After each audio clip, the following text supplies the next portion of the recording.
great for news though. Anytime I see a kerfuffle in New York, I look up cross streets on Twitter, and it almost always comes up. I can find out what's going on. Yeah, Twitter is when Osama bin Laden was being captured or whatever it was.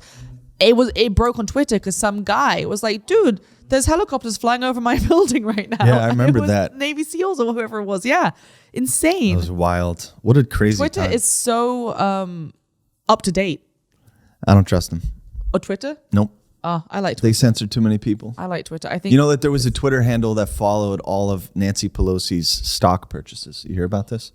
No. So you know that Pelosi, there was one handle that was dedicated to what stocks Nancy Pelosi purchases and then immediately publishes them, which, by the way, is legal. I was about to say, is that legal? You're legally, it's public information. So it's nothing bad. But the whole handle was to show how when she's pushing certain policies, conveniently, she invests in those companies that are related to the policies she's pushing. And she shows how much money she's made. That got deplatformed. That Twitter handle got deplatformed. So this whole conversation going around right now, I should really look into this about politicians being asked to define where their moral stance is on being a member of the internal government, affecting policy, and also being able to make these trades. It's funny. Pretty grotesque situation. This calls back to what we were talking about like when you disagree with someone, but you have to find that moral line of like, what can you stand and what can you not stand? Like you and I disagree on a lot of things, right? Yeah, definitely. But I know that you're not racist. I know that you're not homophobic. I know that you're not sexist. And I know that you have a good heart and you care for people in this world, and that you want equity and equality for all people, regardless of gender, race, sex, and that you're an honest person, right? Likewise. And so that to me is the most important principles of this. Exactly. That why, even though there are many things in life where I'm like, I want to knock his head together, but in general I'm like, you know what, but I know who you are as a person, and so I think we can agree on the fundamentals. So I wonder if there's like some way we can, I don't know. I think the answer is what we've been fighting for decades and everyone has forgotten. What's that? There is no room for censorship. It doesn't matter how much you disagree with them. Unless you go, order. It doesn't matter how... We were watching videos of the British Parliament last week, and anytime someone gets too carried away, they just go, order, order. Yeah. There's no room for censorship, period. I don't care who you are. Why is it that ISIS is on Twitter? Why is it that leaders of ISIS can be on Twitter, but you can't have a handle that releases public information of our government basically buying up stocks in a suspicious manner? Well, isn't that because Twitter's a private company and they can choose what they have on their platform? Really? I think so. So Twitter's a private company. So, okay. That's what's happening with Spotify right now. They're a private company. They can choose what's on their platform. Okay. So with that argument, then they can't be a utility. Then they can't be where they are now, and they need to be broken up. Right? I don't know. Because basically what we're saying is that the individuals that have monopolies on information are untouchable in every way. They can still continue to have monopolies on information, but they're private companies, so we can't hold them accountable. Well, no, because when it comes to freedom of speech, right, if someone wants to say something, they can make their own webpage and say it. Like, there's no one stopping them. But when you're using... That's not true. These companies are stopping them, when you're using someone else's platform... But these companies are literally stopping them. Someone could make a website saying, hey, this is Nancy Pelosi's like habit tracker, and like have all the information you just talked about, right? Yeah. And that can stay up on the web. It didn't. They took it down. No, that was a Twitter page that got taken down. That's right. That's different. Yeah. But how is that freedom of speech? Because if you have companies that have monopolies one is a platform that is privately owned. The other is a web page that someone else can create. You can write whatever you want on the internet and put it up there, right?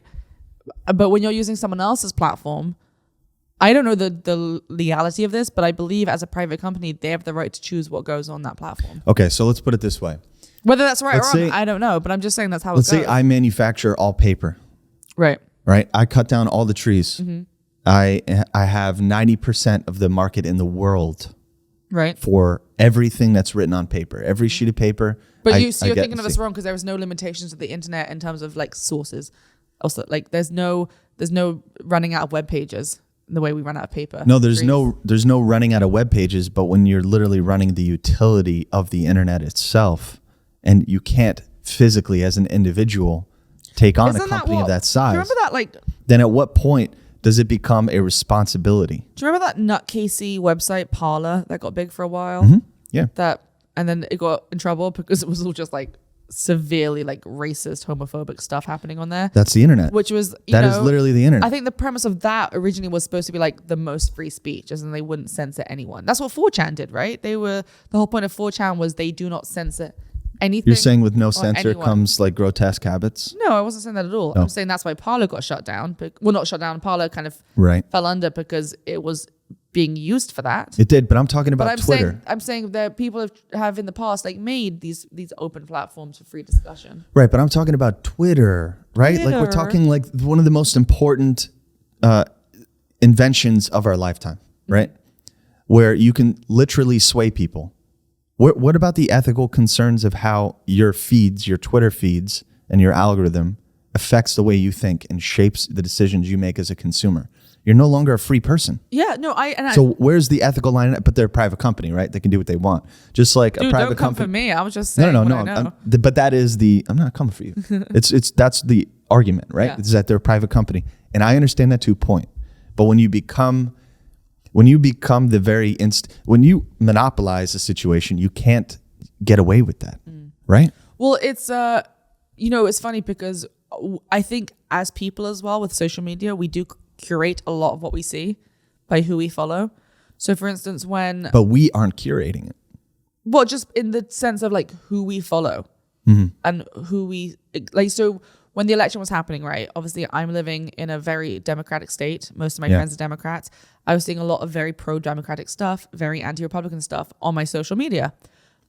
My friends in other states with a lot of Republican friends were getting a very different story to what I was getting from their social media. Exactly. They were getting very anti-democratic, pro-Republican stuff on their social media.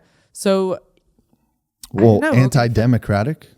As in like anti, Oh, Democrats. like anti-democrat. Not like, Right. Right.